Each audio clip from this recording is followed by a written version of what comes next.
Assalamualaikum warahmatullahi wabarakatuh. Perkenalkan, nama saya Ganita Yulistania dengan NPM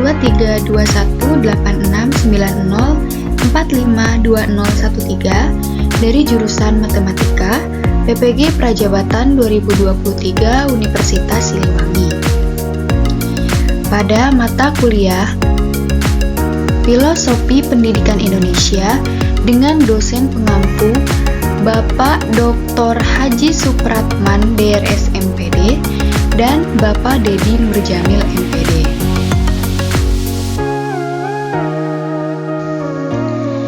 Nah, pada kali ini saya akan memaparkan mengenai siapa saya sebagai seorang guru. Pada masa sekolah, peserta didik pasti memiliki guru-guru yang dianggapnya favorit. Misalnya, guru tersebut mampu mengajari layaknya seorang kakak kepada adiknya. Beliau mengajarkan dengan sabar, telaten, dan selalu membuat trik cepat dalam setiap pembelajarannya. Oleh karena itu, peserta didik menjadi nyaman terhadap guru tersebut. Bahkan, ada beberapa peserta didik yang mengidolakan dan bercita-cita menjadi seorang guru. Poin yang kedua, guru pada saat ini harus lebih memerdekakan peserta didik dalam belajar. Tidak hanya mengajarkan kepada peserta didik untuk pintar dalam bidang akademik saja, namun guru harus bisa mengajarkan nilai-nilai budaya, karakter, moral sesuai dengan pemikiran Ki Hajar Dewantara. Selanjutnya, perjalanan pendidikan nasional dari perspektif Ki Hajar Dewantara. Gerakan transformasi pendidikan Ki Hajar Dewantara sebagai Bapak Pendidikan Nasional Indonesia memiliki dampak besar pada perkembangan pendidikan di Indonesia. Melalui pendirian Lembaga Pendidikan Taman Siswa pada tahun 1922, Ki Hajar Dewantara berusaha memperjuangkan hak pendidikan bagi seluruh golongan masyarakat yang berlandaskan prinsip kebebasan, kekaryaan, dan keindonesiaan. Ki Hajar Dewantara memprakarsai 3 semboyan dalam pendidikan, yaitu Ingarso Tulodo, yang berarti seorang guru adalah pendidik yang harus memberi contoh atau panutan. Kemudian Ing Madia Mangunkarso, seorang guru adalah pendidik yang selalu berada di tengah-tengah para muridnya dan terus membangun semangat hingga mendukung ide-ide mereka untuk berkarya. Dan yang terakhir yaitu Tut Wuri Handayani yang bermakna seorang guru adalah pendidik yang terus-menerus menuntun, menopang, dan menunjuk arah yang benar bagi hidup dan karya anak-anak didiknya.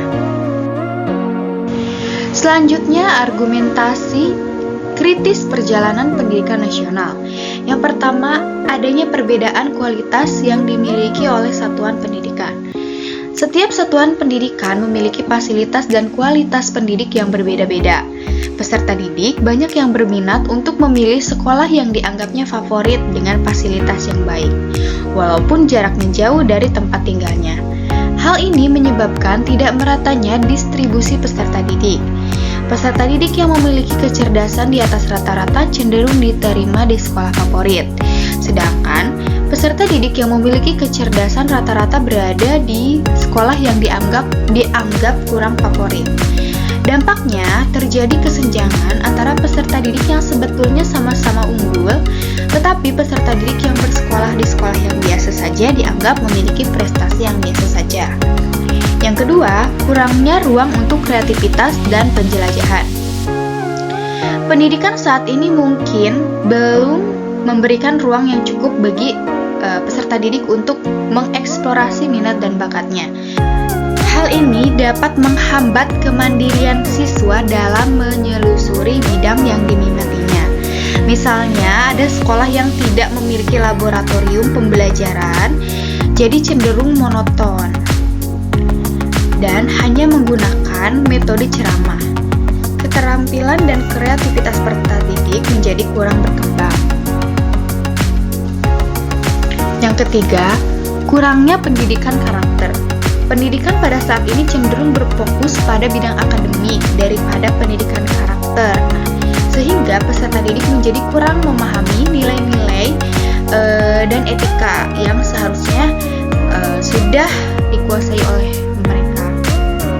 Yang keempat, teknologi yang tidak digunakan secara efektif. Nah, meskipun teknologi telah berkembang dalam dunia pendidikan, akan tetapi teknologi tidak selalu digunakan secara efektif untuk memfasilitasi pembelajaran yang lebih mandiri dan kreatif. Nah, sehingga dapat menghambat kemandirian peserta didik dalam memanfaatkan sumber daya digital secara optimal. Selanjutnya, cara yang dapat dilakukan untuk melepaskan belenggu yang belum memerdekakan peserta didik. Langkah awal melepaskan belenggu pada pendidikan Indonesia dalam upaya mewujudkan pendidikan yang memerdekakan peserta didik adalah dengan melakukan perubahan paradigma pendidikan. Pendidikan yang memerdekakan peserta didik adalah pendidikan yang berpusat pada peserta didik, bukan pada guru atau sistem. Nah, peserta didik itu harus menjadi subjek pendidikan, bukan hanya sebagai objek. Pembebasan bagi peserta didik dilakukan dengan menggali dan menerapkan metode pembelajaran yang lebih kreatif dan inklusif. Pendidikan tidak hanya berfokus pada pengetahuan akademis saja, tetapi juga memberikan ruang bagi pengembangan keterampilan praktis, kritis, dan kreatif. Nah, selain itu juga melibatkan pendidik, orang tua, dan komunitas lokal dalam proses pembelajaran dapat menciptakan lingkungan pendidikan yang lebih inklusif. Pendidikan karakter penting untuk membekali peserta didik dengan nilai-nilai luhur yang dapat menjadi pedoman hidupnya.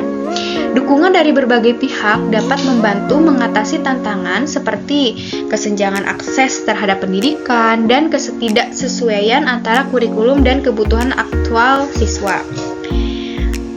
Melibatkan teknologi secara bijaksana dapat menjadi langkah yang inovatif.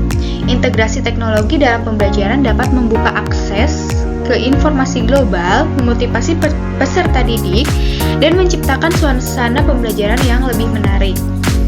Dan selanjutnya, peningkatan kesejahteraan guru juga penting. Meningkatkan kondisi kerja dan tunjangan bagi para pendidik itu dapat meningkatkan motivasi dan kualitas dalam pengajaran. Guru yang termotivasi dan terampil berperan penting dalam membentuk pengalaman belajar yang positif. Nah, selanjutnya, upaya model pendidikan yang dapat melepaskan belenggu dan memerdekakan peserta didik. Yang pertama, dengan membuat model pembelajaran yang menumbuhkan kreativitas peserta didik dengan memanfaatkan teknologi dan lingkungan. Guru mengupayakan peserta didik untuk mengeksplor kreativitasnya dengan berbagai model maupun metode pembelajaran, sehingga pembelajaran tidak bersifat monoton. Artinya, pembelajaran dapat dilakukan di dalam kelas maupun di luar kelas. Yang kedua, guru senantiasa meningkatkan kompetensinya dengan memanfaatkan teknologi yang ada. Guru bisa mengikuti pelatihan-pelatihan untuk mengembangkan kemampuan di bidang teknologi untuk menunjang pendidikan, sehingga guru dapat mengimplementasikan teknologi dalam bidang pendidikan. Yang ketiga, pemberlakuan sistem zonasi dalam sistem pendidikan Indonesia bertujuan untuk mewujudkan layanan pendidikan yang merata di setiap daerah Indonesia, sehingga dapat mengatasi belenggu adanya perbedaan kualitas yang dimiliki oleh satuan pendidikan. Yang keempat, guru melakukan upaya untuk menumbuhkan pendidikan karakter pada peserta didik. Nah, dengan cara mengimplementasikan dalam kegiatan pembelajaran di kelas, pembiasaan ketika berada di lingkungan sekolah dan di luar lingkungan sekolah, seperti kegiatan ekstrakurikuler dan menerapkan visi misi sekolah yang berhubungan dengan pengembangan karakter peserta didik. Nah, selain itu, peran orang tua juga sangat dibutuhkan dalam menumbuhkan pendidikan karakter pada peserta didik.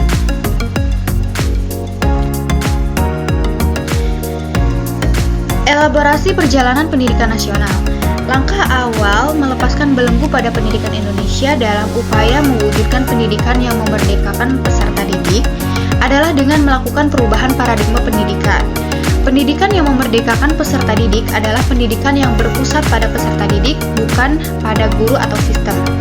Pembebasan bagi peserta didik dapat dilakukan dengan menggali dan menerapkan metode pembelajaran yang lebih kreatif dan inklusif. Pendidikan tidak hanya berfokus pada pengetahuan akademis saja, tetapi juga memberikan ruang bagi pengembangan keterampilan praktis, kritis, dan kreatif. Selain itu, melibatkan pendidik, orang tua, dan komunitas lokal dalam proses pembelajaran dapat menciptakan lingkungan pendidikan yang lebih inklusif. Pendidikan karakter penting untuk membekali peserta didik dengan nilai-nilai luhur yang dapat menjadi pedoman dalam hidupnya. Melibatkan teknologi secara bijaksana dapat menjadi langkah yang inovatif. Integrasi teknologi dalam pembelajaran dapat membuka akses ke informasi global, memotivasi peserta didik, dan menciptakan suasana pembelajaran yang menarik. Selanjutnya, peningkatan kesejahteraan guru juga penting untuk meningkatkan kondisi kerja dan tunjangan bagi para pendidik dapat meningkatkan motivasi dan kualitas pembelajaran. Guru yang termotivasi dan terampil berperan penting dalam membentuk pengajaran yang positif. Selanjutnya, tips untuk melepaskan diri dari belenggu praktik-praktik pendidikan yang belum memerdekakan peserta didik, yaitu mulai dari diri. Guru perlu menyadari bahwa peserta didik adalah subjek pendidikan, bukan objek. Peserta didik memiliki hak untuk belajar secara aktif dan kreatif sesuai dengan minat dan bakat mereka. Kemudian belajar dan beradaptasi. Guru perlu terus belajar dan beradaptasi dengan perkembangan pendidikan. Kemudian berkolaborasi dengan pihak lain. Guru perlu berkolaborasi dengan pihak lain seperti rekan guru, kepala sekolah, praktisi ahli, dan orang tua untuk mewujudkan pendidikan yang lebih baik bagi peserta didik. Melakukan pembelajaran yang berpusat pada peserta didik. Guru menjadi fasilitator yang membantu peserta didik untuk belajar secara aktif dan kreatif. Guru memberikan ruang ekspresi bagi kreativitas peserta didik agar dapat berkembang optimal, menggunakan pendekatan pembelajaran yang beragam. Seorang guru mengevaluasi kurikulum untuk memastikan kesesuaian dengan pemenuhan kebutuhan belajar dan perkembangan peserta didik yang berbeda-beda. Dukungan khusus bagi peserta didik dengan berkebutuhan khusus juga perlu dilakukan. Mengikuti pelatihan bagi guru untuk meningkatkan keterampilan dan pengetahuan terkait metode pembelajaran yang inovatif sesuai dengan perkembangan teknologi.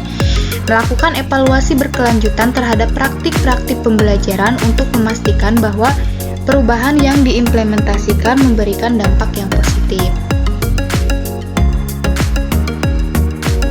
Selanjutnya yaitu refleksi diri.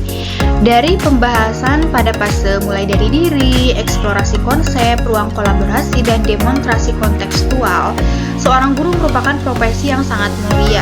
Menjadi seorang guru tidak hanya mengajar di kelas, namun memiliki peran yang lebih penting. Sesuai dengan menurut Ki Hajar Dewantara, bahwa guru memiliki peran yang disampaikan dalam bentuk semboyan, yaitu Ing Ngarso Sultulodo, Ing Madya Mangunkarso, dan Tuturi Handayani. Ing Ngarso Sultulodo berarti di depan, menjadi contoh atau panutan yang harus dilakukan oleh semua guru. Seorang guru sebagai pemimpin dalam kelas harus memberikan contoh yang baik bagi siswanya. Mereka harus mampu mempraktekkan nilai-nilai yang mereka ajarkan seperti disiplin, kerja keras, kejujuran, dan toleransi. Kemudian Ing Madya Mangunkarso yang bermakna di tengah, yaitu memberi dan membangun semangat, niat maupun kemauan, sehingga seorang guru memiliki peran untuk